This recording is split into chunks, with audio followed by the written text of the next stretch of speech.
table, because we are going to be seeing them kind of, look to make something of nothing really and try and, push themselves towards playoffs.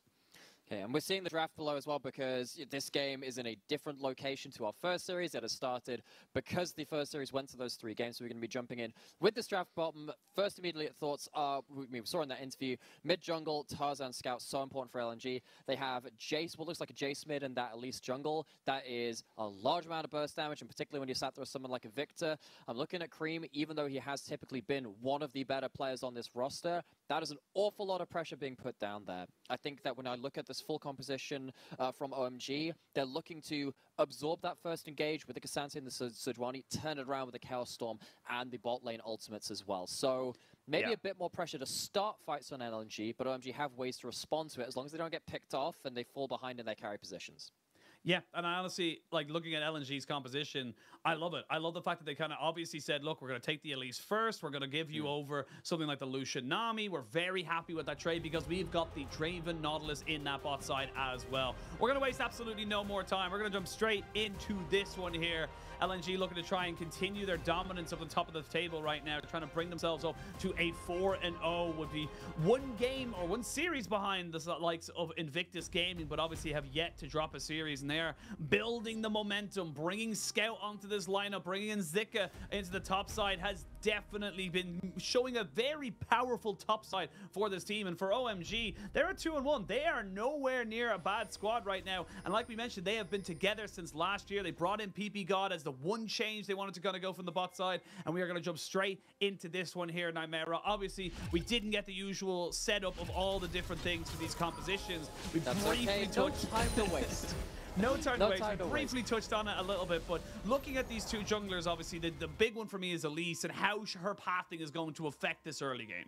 Yeah, but one of the big things about Elise is that you clear pretty much full HP up to level 3, and because Scuttle Crabs spawn later, you can look to clear to level 3, clear an entire side of your jungle, gank a lane. In this case, it's going to be bot lane. There's a Draven Nautilus, and then even if nothing happens, what you've done is you've secured your lane to fight on their own, and if you're Draven Nautilus, basically all you want to do is fight 2v2 and hope that you're not 2v3'd, right? So Elise secures you a clean 2v2, and then Tarzan can just, go away, farm a Scuttle Crab, be still powerful at level 3, and just hang around and make sure that your lanes are able to fight for themselves.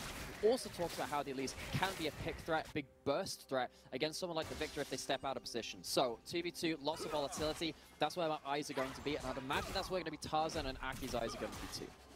And this is what I'm loving about the LPL as well, is that comparatively to other regions where obviously everyone is kind of fully committed, I say that, we might have a bit of a fully commit here, as they're going to get on top of Abel, the cleanse comes out, the axes are stacking, flash and heal used, LP just keeping himself safe there, but this is exactly why I wanted to bring it up. Every other region has kind of just resided themselves to say, look, it's gonna be about these, enchanters, it's about, the arms race in the bot side, whereas a lot of LPL supports have just kind of said, okay, well, if you're gonna 100% telegraph a Lucian Nami, we still have engaged supports, we still have ways of killing you and stopping you from being that relevant, so you have to be so careful with that setup, and I love that you called this. Tarzan is gonna go towards that bot side. He's full HP, he's level 3, he's bot lane, he's literally here to make sure that Sejuani doesn't gank this Draven the Nautilus, but Aki sees Tarzan go round. There is a window of time where they could have made something happen, but too bold, says OMG. They are a team which is not unafraid to skirmish. They're a team which loves to scrap. They are an entertaining team, shall we say. Even if they are not the cleanest, you definitely know how to get involved in fights. Tarzan looking to get involved in these lanes as well, really using this huge level 3 spike in power from the Elise very early on into the game. This reminds me a lot of what we saw from it was Rare Atom versus Top. I think it was that series where it was a very similar setup where Tien was on the Sejuani or the like of it, trying to deny the Elise in the same bot side quadrant, same sides, and it was also a Draven Nautilus in that series too, in that deciding game. Again, these teams very practiced at this style. As you said, not a lot of other regions playing as aggressively as this one. Not a lot of other players, but the LPL, we love it here. We love this aggression. So much damage. Oh my lord, Aki. He might be forced to flash if he's not too careful. Does finally get himself away, but you can see why Tarzan, you might be looking at it going, oh, he's wasting time. He could be farming. He could be doing something else. But the fact that he knows that he has priority in the bot side, he has the window to be able to kind of say, look, the Sejuani should never really be invading me unless it's my Raptors. And I can just make this the worst experience for them in the world. Yeah. So really putting pressure on Aki. There is an interpretation on that which I'd flip around slightly, where it's about having priority for the Elise. Yes, that helps you invade with a bit of impunity. For me, Elise is invading so the bot lane isn't have to be worrying about anything either. It's like you are tying up the enemy jungler for the purpose of your lanes, rather than your lanes tying up laners for the purpose of your junglers to win a duel. Elise is just here to make sure that Sejuani is not doing anything to these lanes which are individually very strong. Scout has a freeze, has something good going on against Creme in this mid lane. Top lane going fine for Zika, and of course bot lane, this Draven and the Nautilus had that early push, and they have themselves the lane where they want it too. Tarzan setting up the lanes for complete success. This is why we every year we come into Tarzan and we look at his team, we look at how he's able to perform, and obviously swapping out. He's pretty good at League of Legends, so he's a pretty good jungler. I'm not gonna lie to you right now. It's why we always kind of put him in the conversation of one of our MVPs for the jungle position, if not the league as a whole, because he is just so consistent, so good at what he does, and it doesn't matter if he's on Sejuani, Zach, Vi, and Elise. He does it all so well. And right now, he's got himself a level lead. He has loads of camps available to him, but using the priority that he has with Scout, and of course, as you mentioned in the bot lane, he's going to try and just keep moving around, keep that jungler tied up. It's just Sejuani. If Sejuani can't do anything to our Draven, Nautilus, and our Jayce, which are very happy taking hard trades and poking people out of lane, that is fine by me. It's also going to get them an early Dragon. Infernal Dragon stats always very appreciated as well. Remember, it's kind of easy to forget, but last year, between spring and summer, we had the change to Dragons where, with durability patch, Dragons got changed, so even the base stats and the individual Dragons take are actually very impactful. Same with the Hex tech coming up next. Infernal and Hex tech, even if you don't go towards the Soul, those stats are nice. Getting them stacked up as well, also very, very valuable. So, Tarzan finally going to base 6 minutes into the game, work towards their Night Harvester and their boots, which is such big power spikes for that Elise. Gets the boots on that first back. Very dangerous now, extra move speed to chase people down. And Aki finally given free reign to get something back from Tarzan, as he does leave that, does end up going back towards that base. But Tarzan just goes back towards bot side, knows where he needs to be playing around, leave that Gwen on an island. It's not like the Sejuani can impact that. Go straight back towards this bot lane, see what you can make explode now towards this bot side of the map.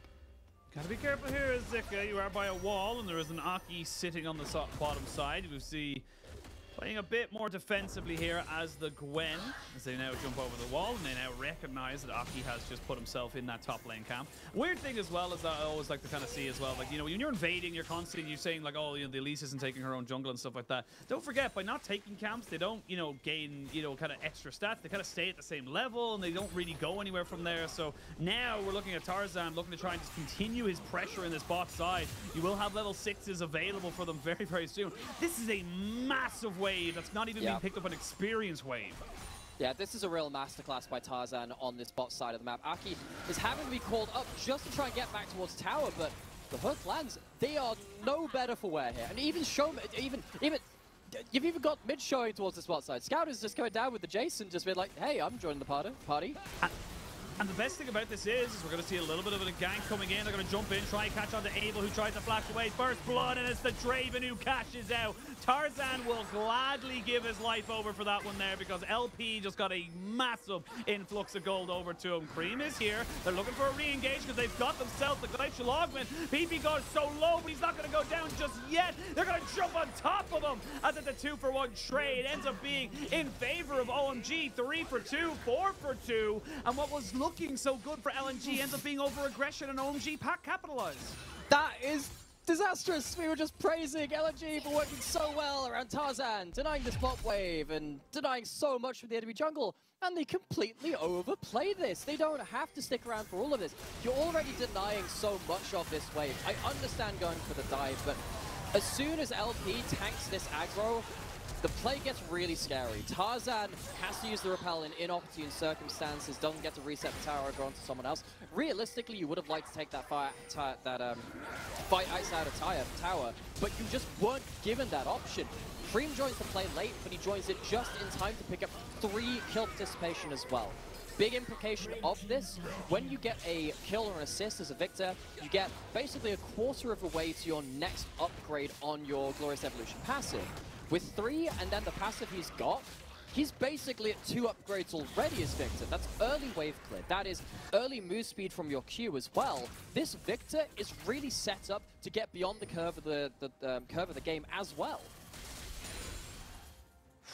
It was definitely a much better situation for OMG at the end of it all. 3 kills going over to Sejuani, and as you mentioned, all that kill participation, massive for someone like Creme on the Victor, but I don't think LNG are going to stop with the aggression just yet. Don't forget, they picked up an incredibly early first Dragon. They also picked up the Rift Herald, so they're going to be able to have that set up for themselves with plates as well to be able to maybe put some pressure onto the second Drake. It is potentially going to be a Chem Tech Soul, which I sure hope that LNG don't get that unlucky for, but we'll have to wait and see. We come back into the game 10 minutes in. It's only about a 500 gold lead. Of course, those kills doing plenty to try and keep this Sejuani relevant, despite the early laning phase or the early jungling path being disrupted. And honestly, across the board, it's not too bad for OMG. They just need to make sure they're not being out-rotated, and they need to make sure that they're just keeping their feet on the ground.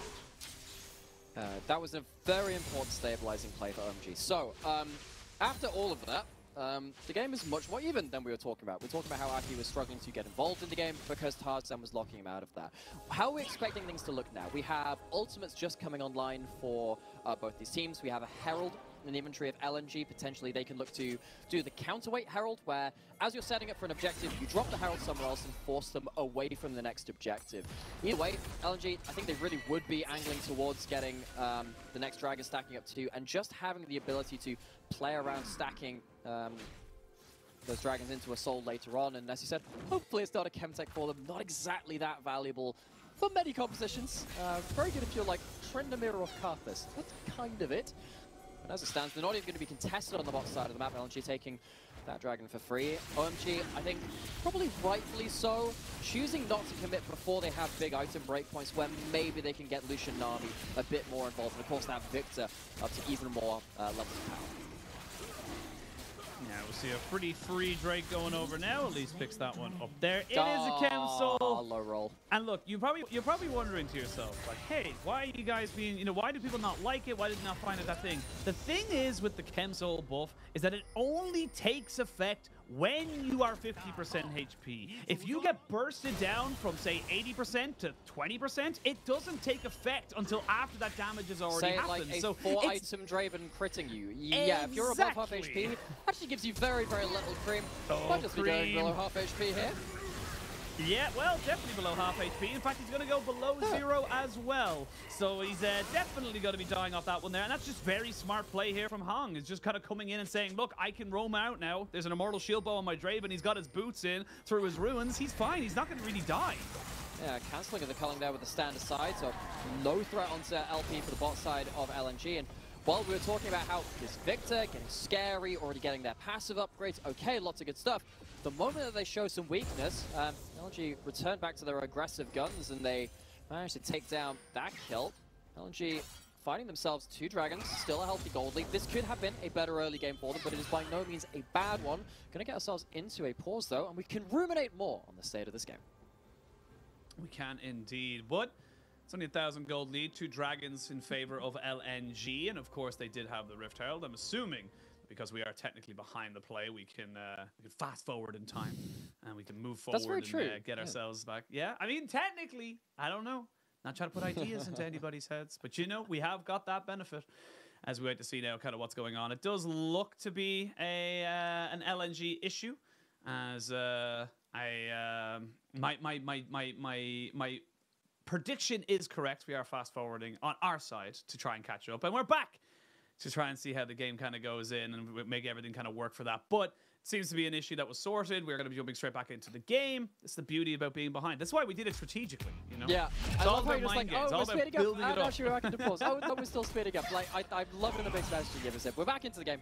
And we get to see, of course, now what happens with this last series of plays. LNG were once again playing around Tarzan. Tarzan really leading the charge. But given that bot side control has still gone over the side of LNG, despite the kills going over, it has allowed Nautilus to get involved with the rest of the map. Having that roaming Nautilus, very impactful. You noted how Hung getting involved in that play was the real difference maker in that mid lane. Question is, can you afford to leave this Draven alone still in this bot side? Now, they know the Sejuani is here. That's the thing. They know that the Sejuani walked in. They're not going to be caught out by this, you would imagine, and he's just going to say, look, it's fine. I'm going to try and just... Oh, there's still time, but I think it's more just LP maybe trying to make more of a nuisance of himself than anything else, trying to waste as much time as he possibly can. And yep, Aki's gone back, so he knows. Well, he doesn't know, but he can feel like there's going to be either a lot of wasted time there or a reset coming in from the Sejuani and Creme. He smells something. He knows someone's lurking on the side there. He wants to make sure he does not get caught out just yet. Hung with that level 6 has just been such a menace so far, and they're going to find Aki at full rotations. They know exactly where he is, where he's going to be. They've had full receipts on this man, so he can't even try and lie his way out of what he was doing. Yeah, what's really difficult for OMG in this sort of game state is because you have that Nautilus able to start fight so easily. You have the Nautilus ult now. He can Hex Flash over a wall, and of course, Elise no stranger to finding and dueling enemy junglers in their own territory as well. Once that happens, you have a Draven ult coming in, and you have a Shock Blast coming in as well. They can impact things from a very long range away, which you also don't have the ability to really match. Maybe you can get Lucian dashing over the wall, but LNG, when they find a pick, this Sejuani could legitimately get 100-0 despite having Aftershock and despite being tanky as well. So OMG have to be very careful how they go about reclaiming vision. They're moving as 3 people. If you move as anyone less, you're probably going to die. LNG still using their point of power in the enemy jungle. Tarzan now hovering with Hung. This kind of jungle support setup is tried and tested within the LPL and is kind of live and die by that sword. We will see the Rift Herald spawning in a couple of seconds, and OMG are trying to secure that objective for themselves. While this is happening though, LP free firing in that bot side, and don't forget some only a trinkling of health on that turret in the mid lane, so we'll see a little bit more pressure coming out here from the side of LNG should OMG try to overstep. However, bot side focus does mean that there's no vision on top side for LNG to contest a Herald. You get local gold for killing that objective now. It gives you a little bit more. You see 200 gold to Aki, 100 to Abel. Pick up the objective itself. Maybe that will help them take down one of a turret to even up the score, which is just taken down for LNG. Finally finish off that bot lane turret. LP gets all individual gold from that. Gets the first tower bonus, and we'll get to reset. Love to see what breakpoints he's just hit. And actually, what build he's going for as well is going for the shield. Oh, you already did call that out. And so it's not going to be the Eclipse. Has the last Whisper on top of it, though. And again, all this signals to me is that Aki, despite having the 3 kills, with the extra armor pen coming in from the Draven, just has to be so careful despite being tanky, because LNG can really just bust through that armor. Absolutely, and I think the big thing that you look at when you think of a Sejuani as well is that the Sejuani just builds health. Like apart from the armor boots, you're not really building which are actually not anything Jackson's else. shoes, by the way. That's a different item. No, it's crazy. Fun fact. If you're just joining us, that's not really going to make a lot of sense to you. But the Chem Drake soul point should be given over now to the side of LNG, and they put themselves on for a just over 20 minutes sold. And this is a thing that as well, like yes, you're building up this advantage for yourself as Shelly gets dropped in the mid lane. Ooh, he got to have to use that ebb and flow on himself to make sure he gets a little bit of healing back, but that should open up the mid tier 1, which is a decent chunk now away from LNG. OMG going to be pretty happy with that. They're going to try and push this in again. They might get not 2 towers, but they're definitely going to be able to come back to that one a little bit later on. A prospective hook from Hung, looking to see if they can catch someone out. I mean, it is a little bit worrying that LNG can't find any picks with their point of power right now. It does feel like they have an awful lot of CC to throw someone out of position, but credit to OMG, grouping up and making sure that they're not giving any easy targets over to the burst combo of LNG. Their last series, of course, they beat Team WE, who we just saw take down BLG in the first series of the day. It was scrappy, though, particularly First game was a Baron still win. Second game was one which they fell behind in. They had to team fight their way back into things. This feels a lot more calm, feels a lot more measured, but there's still plenty of time for it to go a little bit more crazy yet. I was going to say, if that was Creme, definitely would be a dive potential, but you've left this mid lane wide open. That's 2 turrets in the mid lane gone now. As I said, we can come back to that one later. No issue whatsoever. So we talked about it in our previous series, very relevant now as well. Mid lane turrets are just more valuable than side lane turrets. It opens up the map that little bit more and start getting a little bit more kind of, you know, darker, I suppose, in what should be your own territory, regardless of how many turrets you have. So definitely a little bit more of an advantage here for OMG, and the game is dead even apart from those dragons. And following up from that mid lane turret point, if the game is going to come down to dragon stacking and dragons, of course there's Soul in 3 minutes. Fighting over Soul often means you come in through the mid wave. We already saw in that last phase of play, LNG didn't really want to engage, snap engage onto that mid lane. They threw out a hook very lightly at the end, but they didn't flash in. They didn't go for big plays. If that means OMG can group up in the mid lane and can push it in, having those towers down already gives them actually a pretty good foothold to look towards the dragon when it spawns and maybe have a way to fight around that Soul. They're even enough in gold, they're hitting their item break points. You've got the Imperial Mandate, very importantly, from PB God on that Nami. Well, we've been singing the praises of how LNG organized their early game, hemmed back Aki very early on. OMG in a pretty good space, much better than we thought they should be, to fight for this dragon around that Soul. Well, we'll see that Soul in 2 minutes' time. No one's really been doing anything apart from just building the arsenal of gold they may want coming into this fight. Dead even, like we said, only the dragons can be the difference makers in this particular one. You do have now 2 items onto the Jayce. You are building up the second items for pretty much everyone across the board. Finally, a big pickup here for Abel. Has got that rapid fire cannon alongside that Gale Force, so going to be able to do a significant amount of damage, as well as keeping himself relatively safe. And we haven't really had a chance, or really had a real need, to be perfectly honest, probably a better way to put it, to talk about the top laners. Zika and Shanji on this Gwen and Ksante have kind of just left themselves to do whatever. They've been on an island, no one has really gotten near them. We've seen a little bit of pressure come out here and there, but they've both respectfully jumped in and jumped out whenever they needed to. And they are slowly getting to the point where they are going to be, I suppose, it's surprise. It's one of those weird things in League of Legends when you don't deal with someone or something. Yeah, it's like when you've kind of like you've got off, you've done your main quest of The Witcher or something, and like, great, but what if I help this guy over here with this monster problem? And then you realize those are the top laners in this game. This is where something is way above your level. You've been just trundling along with the main story, and you think, oh, I am definitely in the wrong place. Particularly when you hit something like the Gwen with 2 items. It looks like it's going to be the Shadow Flame coming through. There is 0 magic resist on anyone on the bot side of the map for OMG. You could literally have second and third charges, the needlework, the ult coming through from Gwen, killing Abel, killing PP God, forcing someone like Creme to flash. And that is going to be very important to know. Someone like Shanji on the Ksante, more disruptive. Not really sure they're going to have the same ability to really zero out the backline, but with the Jack Show and the Sunfire, definitely an ability to disrupt and hang around the fight.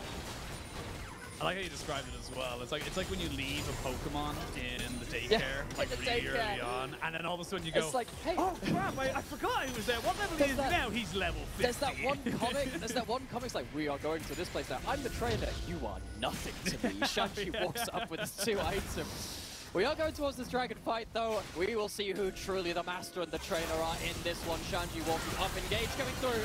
Yeah, they're not going to land the Glacial Prison, though. They're going to try and get more damage. You can see just how powerful that Gwen is when she is immune. They throw out the Whirling Death, but it doesn't quite get enough damage. I say Abel gets hit by a shock blast on the backside of this one. Tidal Wave trying to disengage. They go all out with the all-in, and they trying to take out the top laner. Both of them shall fall. Now Abel goes in, but LP is too big. Triple kill for the Draven, and what started out being so close for OMG just explodes in favor of LNG. You do not have enough badges to trade this LNG monster. They decimate them, they destroy them in that fight. They get themselves that soul very early into the game. The key moment for me here is watch what happens to Zika on the front line. W's away the Sejuani ult, gets to stand there, stacks up the Riftmaker, doesn't worry about the college, W's protection from that too. That was a heck of a good hallowed miss from Zika to set things up for success. So many tools already removed, so even when Creme flashes in, does a hell of a lot of damage with the Death Ray and into that Chaos Storm as well. You don't have the same tools to continue that fight. LP's not getting damaged, and even though you take down that Gwen after all that hard-earned damage put onto them, you just got absolutely outplayed by that Gwen W. That damage as well. You can see the difference in the AD carries right there. LP over 5,000. Abel barely even getting up to 1,000. So it's just the night and day in terms of how these AD carries were able to perform in that fight. And like you said, massive props to Zika. Zika was able to kind of turn around and say, look, I don't have to have a massive health bar to tank. I can just tank. Beautiful hallowed miss, really set a team up for success. And now you're looking at a 3-item Draven who's just going to get bigger and bigger and bigger. And again, like, you know, the Chem Soul isn't the most exceptional in the world, but if you're able to survive the initial burst and get down to 50% and kind of just hold, that's when the game starts to get a little bit harder for OMG. Yeah, and going back to that last fight too, I mean, you were talking about how important it was for LNG to pick up players like Zika, to pick up players like Scout. And this is the new era of LNG that we're seeing. Far gone now is the era of Scout on EDG, Zika across in his own teams as well. LNG, with these pieces of this roster coming together, they are the only other undefeated team besides JDG. And while they haven't had the strongest strength of schedule so far, the results like this, in the way that they managed to do it as well, with individual performances like that, again, much like the first series in the day, they just keep you reassessing expectations for these teams, because we haven't seen the most of them yet. Now OMG find themselves about 5,000 gold behind.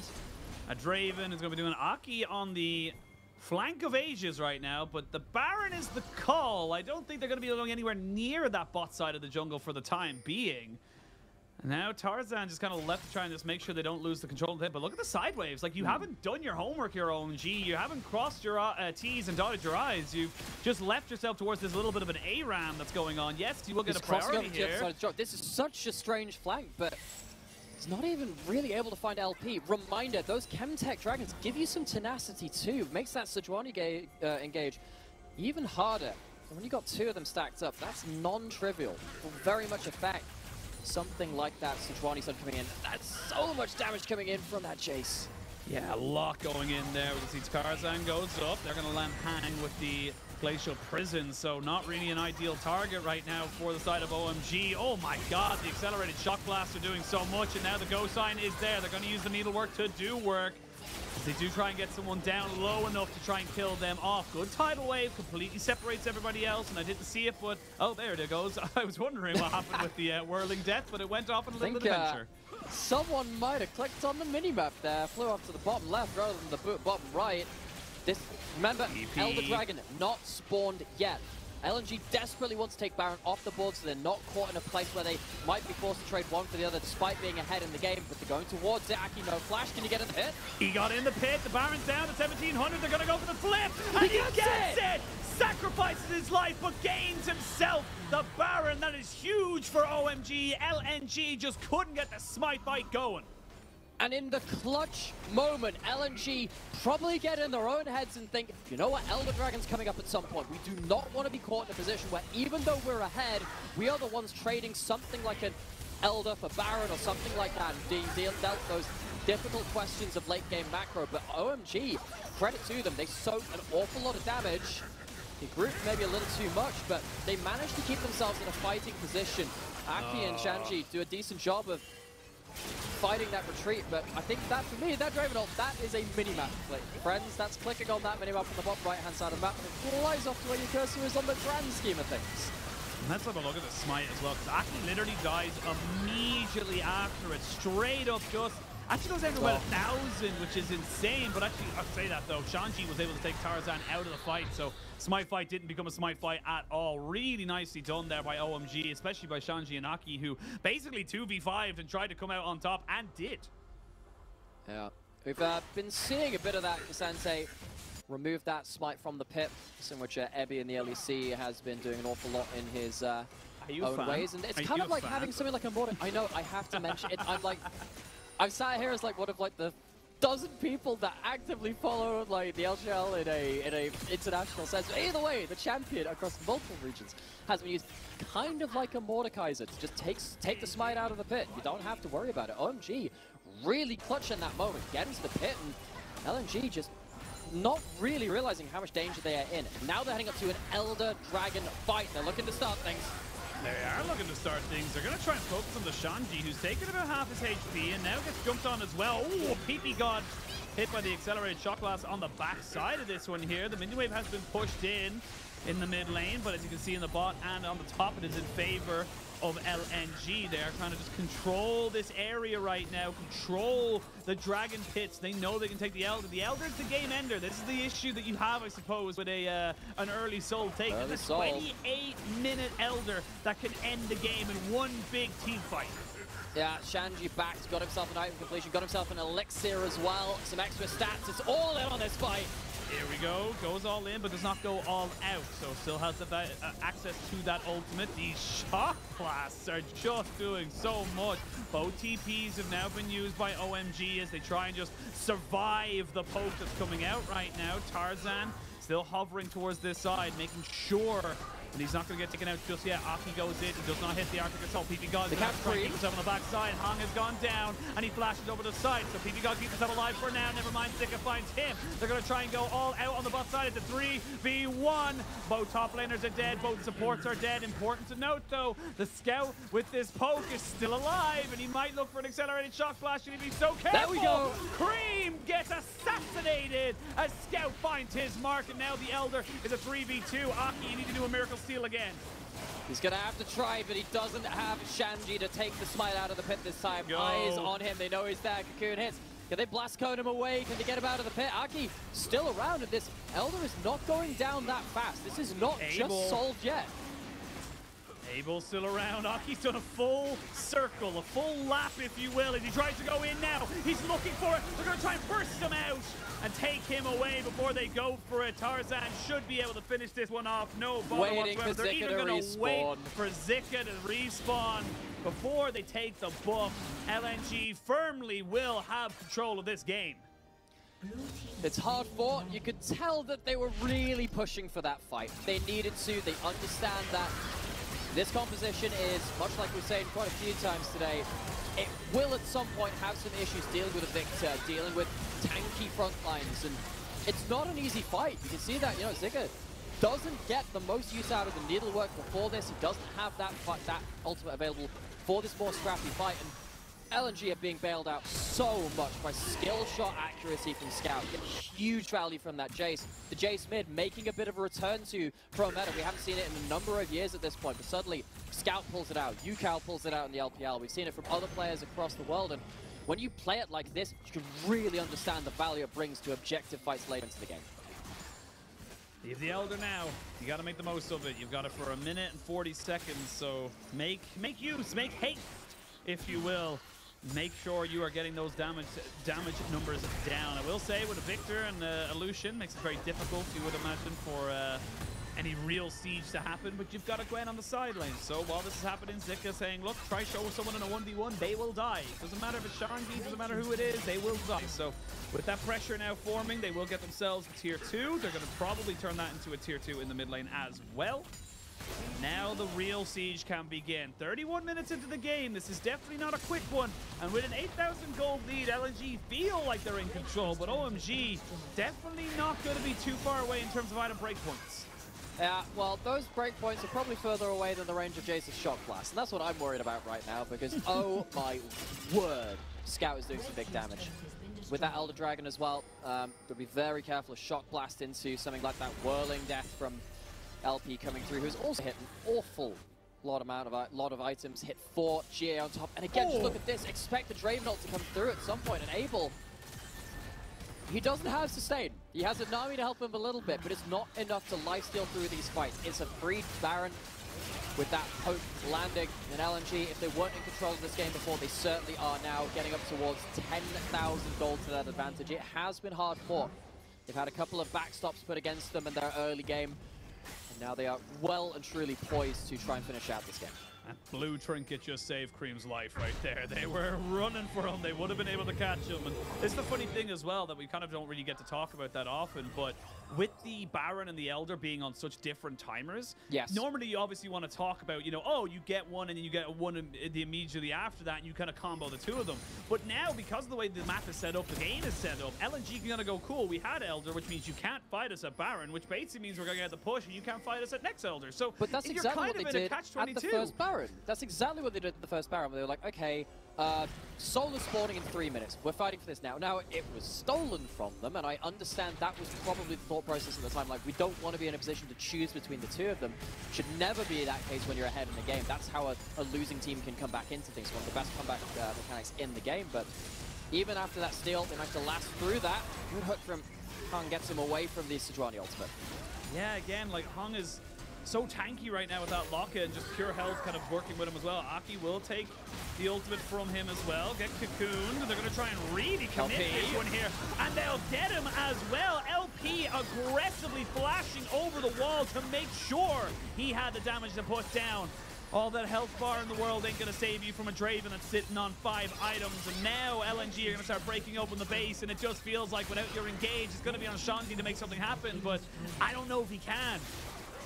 Oh my god. So few tools left to fight. No needlework, but no problems for LNG. Taking down the towers. Yeah, Shanji going to try and make something happen, but even in the all-out, Zika will fall. So, top laner does go down. You did use the Chaos Storm, but again, more and more resources being used, and those shot blasts are just hitting relentlessly off the side. You do have your Nexus and your Fountain to try and keep yourself tucked up and safe, but with 2 inhibitors now down, everyone's just going to back themselves away. LNG have done their job, they've done their part, and they're going to back themselves up to make sure they're ready for this Elder in a minute 30. Yeah, and they have so many item breakpoints to work towards that 4 items from the Gwen. Remember the days when they used to go like Nash's Tooth and you'd be like, oh, maybe if they get to auto-attack me, I'll die really quickly. Yeah, now it's just one needle scratches you and you disintegrate.